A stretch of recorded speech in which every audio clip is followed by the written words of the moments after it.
is someone who reminds us how one act of belief can ripple through an entire lifetime. Lynne's journey began in close-knit, big family where early challenges could have easily defined her, but instead became the foundation for a life rooted in service. From the classroom to the community, Lynne has spent decades showing up for people often overlooked. Students, individuals with disabilities, veterans, families in need, and even the animals who rely on quiet compassion. Her story isn't about recognition, it's about consistency, heart, and the power of giving just a little more than expected. Hi, Lynne. Good morning. Good morning. I know it's early morning, and I'm so happy that you're here. And it is a funny story how I found your story. Yes. We were exercising, and at the end of the class, I think the trainer, Liz, and we were celebrating one of your milestone class or something, Possible, I don't right? remember. And then she told like how you're so amazingly involved in so many, community service stuff, and I was like, I think I want her to be my guest, and that's how we connected, and here we are. Good morning. So thank you for coming. So we want to start with some questions, and then go from there. So the first question I have is: you grew up in a 7-member middle-class family with an older sister who had intellectual disabilities. How did growing up alongside shape your understanding of compassion and responsibility from such a young age?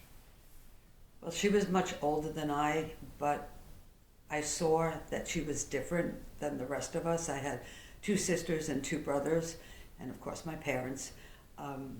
So my parents treated her just like pretty much all my siblings. But I always saw from a distance that she was different and that we could expect certain things from her, but not everything that we could do. So it sort of shaped things to make me realize at a very young age that there are people that are different. And like I said, there was over a 10-year difference in age. So I was young and she was older, and she went to a special school, and just the combination of a little more empathy, because she could only do so much and you couldn't push her to do above that because she wasn't capable. Okay, so how did it shape your whole personality, looking at her towards the world, basically? Just that people need to be a little bit kinder when people aren't the same as you, if they look different, if they act different. I used to get very upset. I'll give you an example. I took my sister to a basketball game. It must have been one of my brother's games. And she looked different. She had moles all over her that could not be removed, and somebody was pointing at her once. And I was only a kid, and I turned around and I said, "Do you have a problem? Why do you have to do that? She's a human being, just like the rest of us. Why can't people just be kind and treat her like a human being that's there to watch her brothers play basketball?" So incidents like that, or when you took her to the supermarket. I mean, I still see it today when our special needs guys are shopping, and usually people don't know this, that they're shopping for senior citizens that can't get out anymore, and all of a sudden they're shopping and it's a group, and people look at them like they have the plague and to stay away from them. In the meantime, they're doing something good for somebody who can't do it themselves anymore. Correct. That's true. Yeah, that's quite amazing to see that early on you started feeling like that, and I think that became your foundation, I believe. My second question was: school was incredibly hard for you as a child, especially when people question your abilities and future. Can you take us back to that moment when one of your teachers stepped in, and how his belief completely changed the course of your life? Okay, so what happened when I was younger, I was extremely heavy, and my hair was very short, and everybody thought I was a boy, but I was a girl. So I struggled in school because I didn't have a lot of friends, and they placed me in special education. And the special education meant I had to go to a school outside my community school. So a special bus would pick me up and bring me to the school. I remember as a child, it was 5th grade, so I was 9 years old.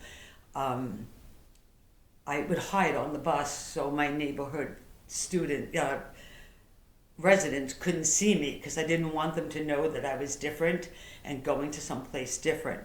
So finally I went to the school, and it was a little red schoolhouse behind a school. So everybody who went there, everybody knew the people that went to that little red school were different than everybody else. So there was a man named Mr. Merman, who I've tried to find, but I believe he's deceased, who believed in me and believed that I had the strength and the ability and I didn't belong in a special school. And he fought for me. My academic abilities were okay. It was my emotional ability that was not so great. And he fought, and within a year, I changed my whole life. He made me believe in myself, which nobody else did. And I went back into regular school for 6th grade. And if it wasn't for Mr. Merman, I wouldn't be sitting here today. Wow. I actually have 2 questions.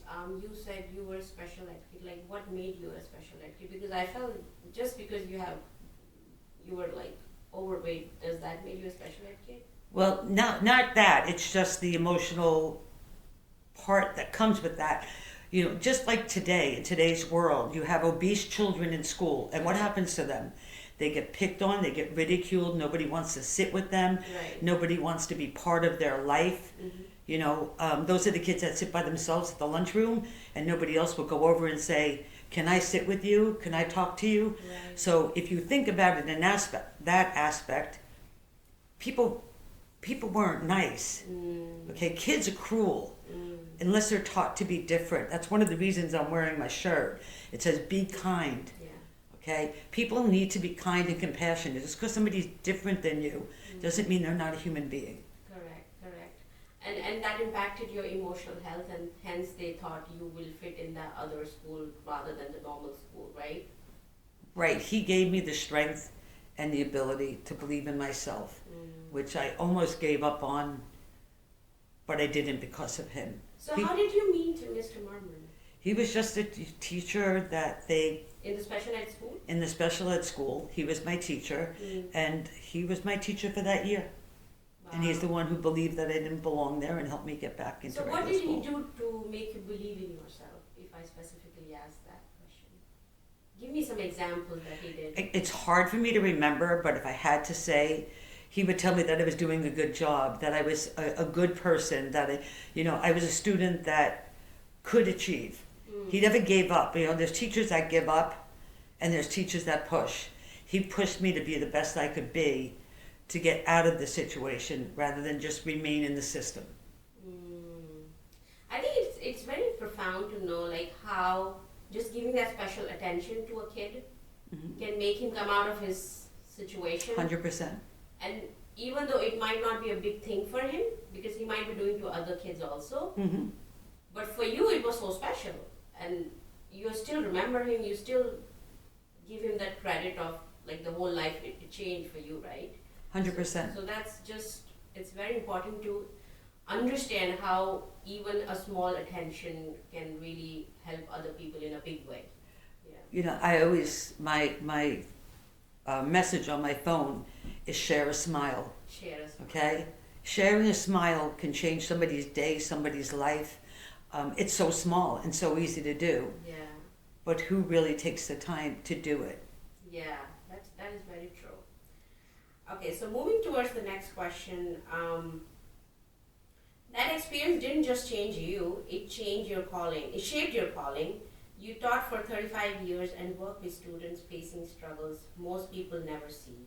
How did those students change the way you looked at life, gratitude, and what truly matters? Well, when you're in a classroom and you're a teacher and you have 30 students, there's always one or two that stand out like I did, that need that little bit of extra encouragement, extra push, maybe somebody to listen. You know, a lot of people just assume that everybody's life is great, and there's a lot of students that their life is not so great. And I guess for some reason I had a born radar to find the students that needed that little extra. And I don't believe any child's bad. I believe that we just need to find the good. So what's been great about my career is a lot of my students, even from 10, 15, 20 years ago, still reach out to me. I'm invited to their baby showers. I'm invited to their weddings. I made an impact on their life. My gym partner for 12 years is one of my ex-students. So you can, and I hope most young teachers realize that the little extra time that you can give to somebody, if you can figure out who it is, which is usually pretty easy, you can change the life of an entire person. Right. And I just want to tell my audience, you work for the kids with disabilities in those. I taught, my first job was teaching students in a psychiatric hospital. So they lived there. They were taken from their families. Their situations were really bad. Then from there, I left and I went to Farmingdale High School, where I worked with regular ed students and special ed students. Okay. And I remember you told me in our conversation, you thought you had bad, but when you saw those kids, you said they really had bad, like than you, and you realized how much better I am compared to them, right? Remember you told me that? Yeah, well, there were horror stories. Yeah. I have to put it to you that way, and everybody thinks they don't happen in their backyard, where kids are being beat, abused, not being fed, don't have clothes, and I had all of that. But I did realize that there were many students, not many, but a proportion, that didn't have. I may not have gone to Italy when I was young with my family, but I had a house, I had a swimming pool, I had a mother and father that cared about me, made sure we were fed, made sure we were clothed. They were interested in our lives. Not every student has that anymore, especially with the complexity of today's world. Everybody's always working. Yeah. How many people sit down at the dinner table Right. with their family and talk to their kids about what was in your life today? What did you do? People don't do that anymore. That was something, 5 o'clock, you were home, you had dinner together, you talked to your parents, you talked to your siblings. That's gone, and it's really sad that it's gone. Okay, so coming to the next question, after retiring, instead of slowing down, you dedicated yourself even more to service, supporting individuals with disabilities, homeless veterans, families in need, and animals. What keeps driving you to show up every day? I guess the smiles that I get from everything that I do. When we go into the homeless veterans, we hand out things like socks and shampoo and deodorant and clothes and shoes, but whatever we can get together through donations, and they're just so grateful. We say to them, "Thank you for your service," and the first thing that comes to their mouth is, "Thank you for your service." They thank us for being there. My opinion is veterans should be taken care of by our government, okay, that they shouldn't be living in homeless shelters, that they served our country to give us the lives that we live. And so when we go there, we're so appreciative of everything that we do and bring. And I bring special needs individuals with me to show them what other people are doing and where they're living. And these are people that fought for our freedom. And the special needs individuals just love going there because their appreciation from the veterans is shown, and then it works both ways. Then there's the food pantries. There's a lot of people that can't afford to feed their families, especially in today's economic situation. And the other sad part is a lot of people are afraid to go to the stores, to go shopping, because they're afraid of ICE. So we help gather food for the food pantries. I know this is going to sound a little crazy. People donate their water bottles to us. We recycle the water bottles, and we take the money from the water bottles and we go shopping in the supermarket, and then we bring the food to the food pantries so people can go to food pantries and get food. I don't see the people that that accept the food at the food pantries, but I know the smiles that my special needs individuals, from helping other people, they talk about it, that they're so excited when they're returning the bottles and that they can bring food to people that don't have food. Right. So it's a win-win. See, that's one of the things that we'll talk about later is how can you help? Right, yeah. And I have a question before you tell me more about the community service that you're doing especially for the veterans. Like when I was talking to you, I didn't know that they were in such a bad situation personally, because I felt like the government is actually taking care of them because they do so much for the country, right? And when you told me like how bad situation is out there for them, and they have emotional, PTSD. yeah, because they fought the war, so, and they don't have home, and there's nobody to take care. It really shocked me as a normal person, and I'm sure many people are not even aware of that. So talk to me more, like why are they in this situation and how it is impacting. If you can talk more about veterans. Well, everybody thinks the veterans are taken care of. Yeah. Well, they're not. I'm going to tell you another organization that I have recently got involved with and made donations to, and I send my special needs guys there to help them arrange things for their future giveaways. There's a company called General Needs. It's a nonprofit, and what they do is they go all over to centers where there's veterans, and they hand out stuff. Such as this winter, they handed out coats, they handed out heaters, they handed out blankets, coats. Did I say that already? Yeah. I'm sorry. Yeah. So they gather stuff, all brand new, and they go to all these different sites and give out. So I've been involved in a couple of their drives, and it's amazing. The line is 2 to 3 miles long of people coming in, all veterans. They all have to be veterans to get free stuff because they're struggling. They may still live at home, but they may be living on minimal money, and you know how expensive it is to live here. Right. So they don't have the extra, and they're so appreciative of everything that they get from this company called General Needs. So, for instance, the person that I work with personally is a veteran, and his house was basically falling apart, and he was living on Social Security and a small amount of money from the veterans. And I just couldn't take it anymore that his house was really bad. And so I did a GoFundMe. I started with that, and I wrote letters to people asking for help. And this company, General Needs, funded for his house to be recarpeted because his carpet was 40 years old. His mattress was 45 years old. And they came in and they replaced his toilets, and they made the house nice and livable. And he wasn't asking for anything. I was asking to help him because he would have just been fine. But nobody should have to live like that, especially a veteran. So they came in and they redid his entire house, everything that needed to be done to make it a livable situation so he could stay in his house for the remainder of his life. Yeah, I mean, I feel we can do so much more for them. I mean, it was a sad thing for me to know personally. I had no idea. Yeah. I just don't think it's on people's radar enough, especially our politicians. Yes. And those are the ones, and I'm not sure right now if the president that we have is really looking at that aspect of life for the people, the veterans.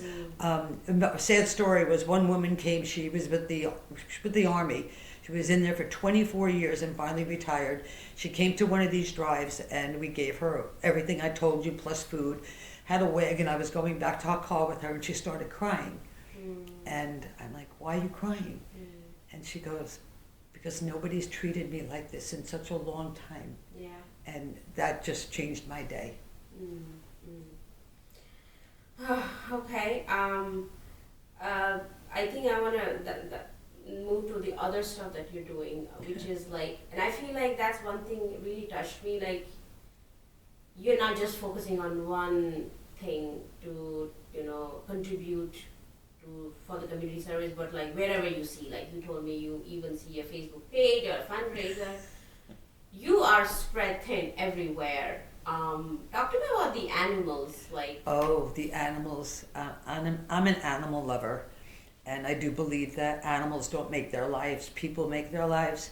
So, for instance, I have my second rescue at home. I went to the shelter, and I said to them, give me the dog that nobody wants, that's been overlooked.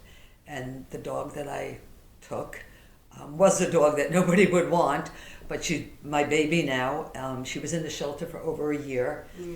She was only a puppy. There was no background on her. She is a pit bull, which everybody's afraid of, and she's the most loving dog in the world, very protective of me and my house. But But so that point, my goal next is to volunteer at an animal shelter when I have time. So I also got involved with an organization called Tender Loving Cats. And Tender Loving Cats, I got involved with them because there's feral cats where I work, and I needed to trap them all and get them all fixed because I didn't want any more cats. And they came and they helped me. And then one day I went to the woman's house. I don't remember what for. Maybe one of the traps. And she was sorting bottles. And I said, "What are you doing?" And she goes, "We recycle these to get money for the organization." I said, "But my special needs individuals can do that for you. Correct. Why do you need to do that?" Right. So we teamed up, and my special needs individuals go all over Long Island picking up bottles, returning them, and then donating the money back to Tender Loving Cats. People go, "Well, bottles, I can't really make a difference." Well, 2 years ago, we did $10,000 worth of recycling. So your nickels will add up to help them. And that's another thing people say, "Well, put my bottles out to the curb, I throw them out." Well, no, just put them in a bag and we'll come get them. This past year... Is it the plastic bottles? Mm-hmm. Okay. Anything recyclable. Okay. Anything with that 5-cent thing on it. And then this past year, we did over $8,000. Throughout the Long Island? Mm-hmm. Okay. And then we also had a fundraiser for them. All they do is go around and find people report feral cats colonies where cats are living, and they go and they trap them so they can't have any more kittens because that's the problem, the multiplying, and they multiply really fast. So we had a bingo fundraiser, and we did that last year, and I have another one coming up in February, on February 1st actually, if anybody's interested. We raised over $3,000 for them at my bingo fundraiser. They helped supply the stuff to make it happen. They TLC, their volunteers donated the water and the chips. AHRC paid for all the pizza, and we had a night of bingo, and everybody left with a prize. So everybody was happy because there was no loser. If anything, you went home with multiple prizes. So I'm doing as much as I can to help them, and right now they're opening up a cat clinic in Farmingdale, but it's going to be affordable, and it's only going to be for cats. It's not going to be for dogs, but it's so who will bring the cats there? Like the You can. Like if I see a cat in my neighborhood like not being taken care of, I can just take her there. You could. And if you need it trapped, right? Tender Loving Cats will help you trap. Right. We had a situation behind the road over from where I work. I was alerted that there was a colony of cats at a steel plant, and there was 40 of them. I went there and I was like, "Oh my God!" So we trapped them all. We had through TLC, we had a mobile vet clinic come, and it was called Fixing Felines, and she came and she neutered all the cats in one night. Okay. Which is unbelievable that we got that done, because that colony was just growing and growing and growing. Yeah. But now with the center, people will able to bring their cats, or if they have an indoor-outdoor cat, you could trap your cat and take it to get fixed, just so it doesn't have more kittens or make more kittens in your neighborhood. Because if you're letting it out, it's definitely going to make more kittens, Right. whether it's a male or a female. So after they're neutered, you put them in the shelters? Like, No, after the feral cats, Yeah. they're usually released back to where they were found, because you can't adopt out a feral cat. Okay. Feral cats are feral cats. You can't Okay. get near them. You can't pet them. Okay. They'll come up to you Yeah. if they know you, like they Right. come up to me, Right. but they're not. It's too late. Okay. If you don't get them as a kitten, Yeah. it's too late. Too late. Okay. So if you have to feed them, you go to their places. I wake up at 6 o'clock every morning. I get there by 6:30, and they're all waiting for my car. Wow. And there's people that do this all over. It's not just me. Yeah. Yeah, you just don't know So you have about a it. community of people doing this basically every day. With basis. colonies? Yeah. Absolutely, and it's very expensive Like why? because I have to buy the food, and you're feeding 6 cats. I figured out that it Oh, costs so you're me. buying from your own pocket? Yes. Like how about so I want to tell my audience because of because I had the talk with you, and I know my son love animals, and we end up doing a drive. So I'm wondering, you're not getting enough from the drives yet? I only get from a drive if somebody does a drive. Otherwise, Your that son finishes up. Your son has been the only person that's done a drive, and I've been feeding these cats for 8 years. So you want the drives like maybe monthly basis for? Oh, I would love that, Right? if that could happen. That would be enormous. Yeah. The average feeder of a colony, mine's a small colony, my colony costs me about $250 a month to feed. And other people are also doing the same thing. And places like 10 to 11 cats. When they take the cats in, they keep them in the garage because, okay, so they trap them, they keep them they have a garage, the woman Marge, and they hold them there. So they feed them until the appointment is ready for them to get neutered, okay? And if there's a sick cat, then they keep them there until the cat is better. And then they have foster families all over with the kittens that take the kittens in, and they'd have to feed the kittens until they're ready to be adopted. The kittens can be adopted out. Okay. So all of these people are spending their own money to take care of the cats that everybody else, we say they're dumped. People are mean, people are cruel. They just drop off, you see it. Yeah. Did you see on the news the other day, there was a man in his car, and he had his 2 dogs, the leashes strapped to the trunk of the car. And he was driving his car with the 2 dogs behind him. And they took the dogs, ASPCA took the dogs from him. And the reason he didn't have the dogs in the car was because he didn't want the dogs to poop in his car. Oh. Yeah. I don't understand how people can be so cruel to animals. Yeah. They didn't do anything. Yeah. Yeah. And they can't even speak, they can't even talk. So it's I mean, if you go out of New York, not so much here, people dump dogs on the side of the road every other day. Upstate New York, it's very common. Long Island, we're a little bit better about taking care of our dogs, but the cats people just dump. Yeah, I mean, we see cats roaming in our backyard sometimes, you know. They're actually nice to have around. They help with the mice population. Yeah, that's true. When we actually were collecting the fundraiser and we were putting it outside, some of the cats would come in the night and they will be like sniffing the They're food. smelling the food. Yeah. 100%. So, yeah. They're hungry. Yeah. Cats are actually not a bad thing to have around. Yeah. People think they are, but they're not. That's true. I mean, white room, I never had pets, neither my husband. So we got to learn much more about the pets, you know, more with other people, friends, and of course, my son is a big animal lover. He was born with that kindness. Okay. So we started thinking more about that. Which is wonderful because most children only think about themselves. Like if you see his room, there are like multiple pictures of dogs and stuffed dogs, and he. When you getting a dog? I don't know. We're still thinking about it, but And if you get a dog, but I tell him you have to take it, not us. So I'm making sure that you are responsible, you know, as a kid. well, the big thing is if a person has a fenced-in backyard, Yeah. it's much easier to take care of a Yeah, dog. we don't have an overall fence, so Right. that's one problem.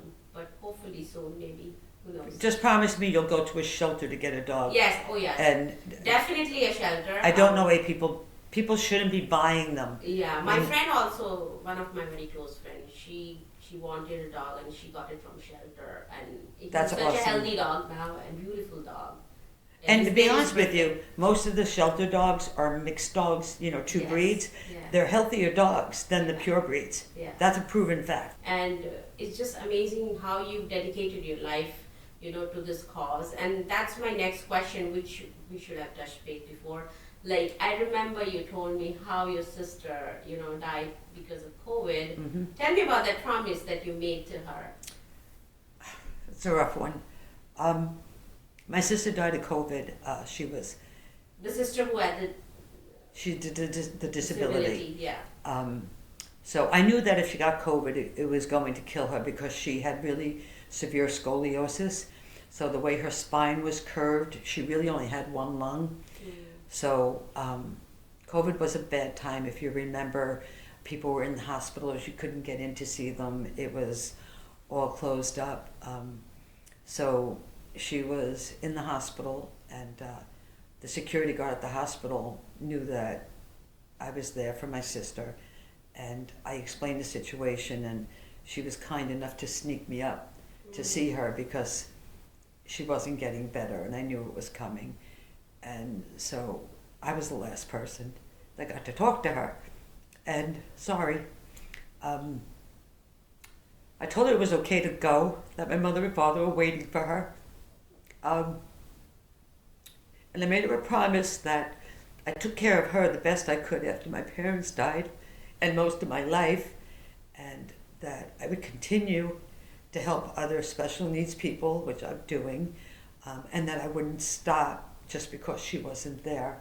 And majority of the things that I do for the special needs populations, I think that if she would have been there, or if I have a dance and they play New York, New York, I'll start kicking the way that she used to kick. So part of her is still in me, which is my drive to continue to what I do. Very nice. And then you connected after retirement with AHRC? No, AHRC? I was working, I was volunteering for AHRC when I was teaching. And then after I retired from teaching, 6 months later, after I completely went through my entire house cleaning it, and I was up in the attic vacuuming the tar that fell from on the roof came, the new roof came in. My kids came over to me and said, "Mom, you need to get a job. You're driving us crazy." Right. So when I retired from teaching, then I started working for AHRC part-time. Part-time, okay. And you're still working with them, right? Yes. And most of your work for the community is you're doing through them or through them? Okay. Yes, okay. Through them, because they're this is the other thing. A lot of people think because people are different or special, or Down syndrome, or emotionally disturbed, or intellectually disabled, that they're not capable of doing anything. Right. And I have a problem with that because I believe that they're capable of doing something. You just have to find the something that they can do. Yeah, you need to find a purpose in life. You can't be just sitting around, right? 100%. Yeah. 100%. That's why I've created all these recycling jobs, because when they recycle, okay, so they pick up the bottles one day, the next day they return the bottles, Right. the next day they would go shopping. So it's giving them 4 days of work, It's giving them a goal. a purpose. Yeah. We all need a purpose, don't Yeah, we? Of course. Otherwise we'll be depressed. Why would we wake up? Yeah, exactly. That's amazing. So, Yeah. that's, so through that, and then for them, I've also raised a lot of money. People donate clothes to me. Okay, so I take the clothes, I go through them. So the good clothes, like the stuff that's not stained or ripped, okay, I redonate out. I donate to the homeless veterans. I donate to a church where people are in need. If I see on Facebook that a family had a fire, I try to find sizes through my donations to try to help these people get back on their feet. And then the rest of it that's not either in season or reusable, I donate and I sell it to Savers. And Savers then pays me by the pound. And what's great about that is I take that money and I help it pay for events for the special needs population. I usually have a huge dance at a, I don't know, what would you call it? Like a regular catering hall, like you have a wedding. I usually do one in the summer and I usually do one in the winter. And it offsets the cost for the individuals that are attending the party. So it works really well. Then I have, for these types of things, I have 2 women who volunteer for me, and they knit. They crochet or knit. And they make scarves and blankets. And some of that stuff we bring to the homeless veterans. And the other part of it we take to these dances and we use it as our favor. So when everybody left my winter dance, the women made over 200 scarves. Wow. And we gave them all out, and they absolutely loved them. Wow. Yeah, I really like the fact that how creative we can be to help each other and to, raise funds or even help other people. Yeah. People don't, this is what I was just discussing at home, is that there's so many ways to make a difference. Yeah. Whether it go to putting your recyclables to the curb for us to pick up, whether it be donating your clothes when you're cleaning out your closets, whether it's going to a food kitchen and serving a meal for a day. Right. Okay? It's not, people don't have to have money to make a difference. Yeah. a lot of times time. Go to an animal shelter, volunteer once a week for an hour, walk a dog. Right. There's so many things you can do. Yeah. We have with AHRC, we have tons of different opportunities where you can go and volunteer for an hour of your time. You sign up, you go to, say, my bingo night, and you volunteer. That would be 3 hours. Yeah. But it's a one-shot deal. Correct. We have a farm where we're always looking for volunteers to go to. We have all different activities all over the place. Right. But they work around your schedule, your time. And I think my main goal right now is to teach the younger generation that there is a way to make the world a better place for everyone. And we need to teach them that. We need to teach them that it's just not the money that's important in this world. Yeah. It's being a kind and giving person. Yeah. And being empathetic to people that are different than you and situations, because you don't know what it's like until you come. I have 8 volunteers that come to every event that I run consistently because they love what they're doing and they love the smiles they bring to our individuals. It's that simple.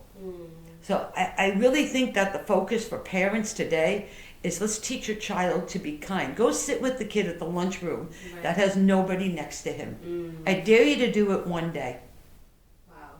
I know. It's powerful. It's powerful. It makes such a difference in someone's life. Yeah. You know, it's every morning when I'm at work, I say good morning to everybody and smile. Yeah. A lot of people just keep walking, and I just say, well, I'll try again tomorrow. Yeah, that is true. Yeah. That is true. So amazing.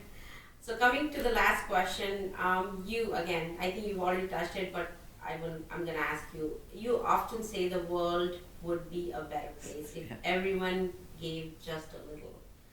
For someone listening who feels overwhelmed or unsure, where to start? What does giving a little actually look in real life? I guess giving a little bit starts with your heart.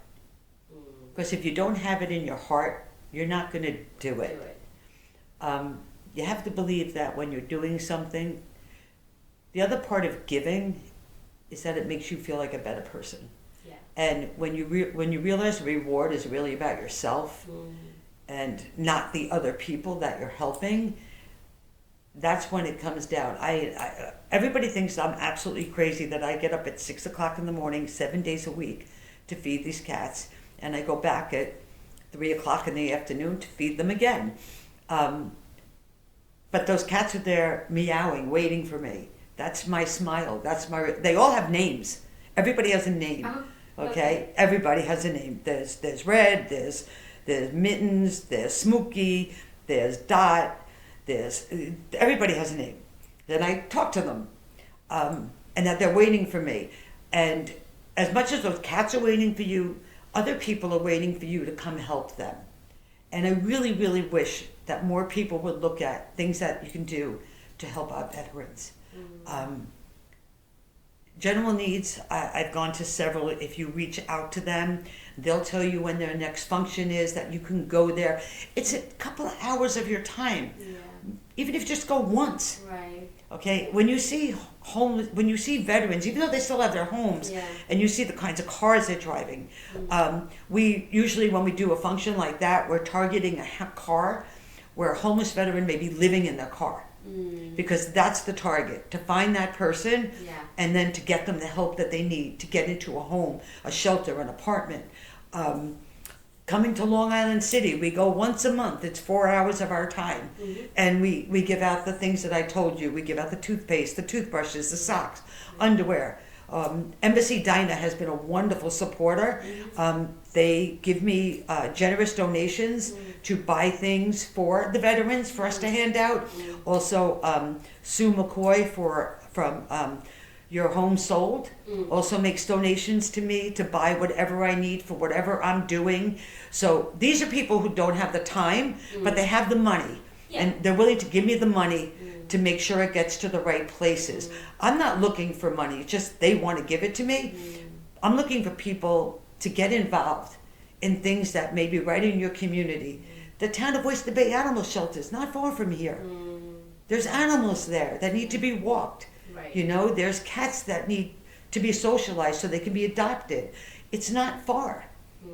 Go to your local church, okay, or wherever you practice. They have people that they know that need help.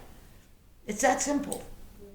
Yeah, and I also want to tell my audience, if you're thinking about like connecting with a cause, you can always connect with Lynne. I mean, you can always reach out to us, and we can help you connect with whatever you want to contribute towards. But start somewhere if you are really thinking about it. Don't be lazy, because I mean, as we say, we cannot really change the world all at once, but steadily we can change a life one at a time, right? Right. If everybody does a little bit, it's just like when I reach out for donations, I say if everybody just gives a little bit, it adds up to a lot. Yes. So when I do fundraisers, I tell people, if you can give me $5 and 100 people give me $5, that's $500. I have my birthday Facebook page right now is supporting Pause for Wars. I didn't talk about them, did I? You did not. Yeah. Okay. Let's touch. Okay. So Pause for Wars is another interesting one that I'm involved with. They bring dogs over from the war to reunite them with the people, the what do you want to call them? The veterans. They're not veterans. They're still in war. Okay. Okay. So there's people that connect with animals that are loose over in other countries, and then Pause for Wars helps bring those animals to America so they can be reunited with the soldier that helped them while they were in war. They just did one. It was all over the news. It's amazing because so how they would know that's the same soldier, or it can be any soldier? People write their story, and then Pause for Wars goes and finds the dog. In fact, the one just that was on the news, they found the dog. As a puppy, he had it over there, and it was older now. And they found the dog and they brought it. And something happened to him where he was learning how to walk again. So they reunited that dog from the war with this gentleman, and he said on the news that this dog is going to help me walk again. And that was just like, wow. Wow, that was deep, yeah. Yeah, it was deep. And so Pause for Wars, what they do is not only bring dogs over, but veterans that have animals that can't afford veterinary care, they do it for free for any veteran. So the veteran that I help personally, who is like almost a member of my family, he has a dog that he adopted. He was going to foster, and it became a foster fair, which means he kept the dog. And he doesn't have the money to get all the shots, to do okay. So we go out to Pause for Wars and they do it for free. And then something else happened really nice. I have a great ophthalmologist. She's in Hicksville. And I was telling her the story, and she said, well, why doesn't he keep the dog? I said, well, right now it's because to get medical care, we have to go all the way out east, and he can't afford it, and he doesn't drive, which is a problem, and the ride is 40 minutes. And she turned around to me and said, tell him to keep the dog. And if there's ever a veterinary bill that he cannot afford, she will pay his bill. Wow. So that's when he said, I'm keeping the dog. Wow. And it's really changed, building this network. It's changed his life, yeah. because both his sons died of pancreatic cancer and his wife died 20 years ago. So he was alone, and the dog really helped him. It gave him a reason to live. He had no reason. He was talking to walls. So it ended up all worked out really well. Wow. It's a great story. That's a great story. Yeah, so Pause for Wars is another organization that people should really think about, because they are helping our veterans in a different way. Yeah, yeah. Actually, it just puts everybody to shame, the amount of work you're doing, because we're not even doing maybe 0.1% of it. Then just think about what you do before you're doing it. Yeah. Think about when you're putting something out and throwing something out. Could somebody else possibly use it? And then the other thing is, find some time. Yeah. My time is very valuable. Even, I'm going to be honest with you, for me to be here, the reason I'm here is because right now, on Sundays, is the only day I don't go to the gym. Right. Okay? So find time for yourself, like I do 6 days a week, to go to the gym, but I also find time in between to help other people. Yeah. And it's not hard. Yeah, it's not hard if you can make the time, and it's all about. And encourage your children to join the clubs that encourage you to do community service, your honor society, your interact, your key clubs, all, and I'm sure there's more since I've retired. There are in certain schools, I know there's now animal clubs to do drives for animals. So encourage your child to either create a club through your school or get involved with the club. The other thing that people need to know, and I've always said this, as a high school teacher, I wrote many letters of recommendation for college for students, and majority of my students were involved in all the volunteer things that I was doing. So I used to tell my students, make a folder on your computer. Every time you do something, put it in there. Because when it comes time to apply to a college, if you choose to go to college, you're going to say, I didn't do anything. Yeah. And I say to them, yes, you did. And I start rambling all the things that they've done with me. And when colleges see that, they're not just looking at grades anymore. That's the old way. Yeah. They're looking at the well-rounded, the student that was involved in organizations, the student that gave their time to make the world a better place, the student with decent grades. I'm not going to tell you no. Yeah. But they just don't want the bookworm. Yeah. They want the package. Yeah. Yeah, and it teaches a lot to these kids, to be compassionate and be kind. So it is a great thing, and I'm thankful to these colleges who are looking that side of the kid. And they're 100%. giving the importance to that side of a personality. And that's why I think many kids are, even though they don't know the meaning of it, but they are forced to start it and they end up loving it. So which is great. And the reward at the end for them is Yeah. going to be to change their lives. Change their lives, that's true. Lynne, thank you so much.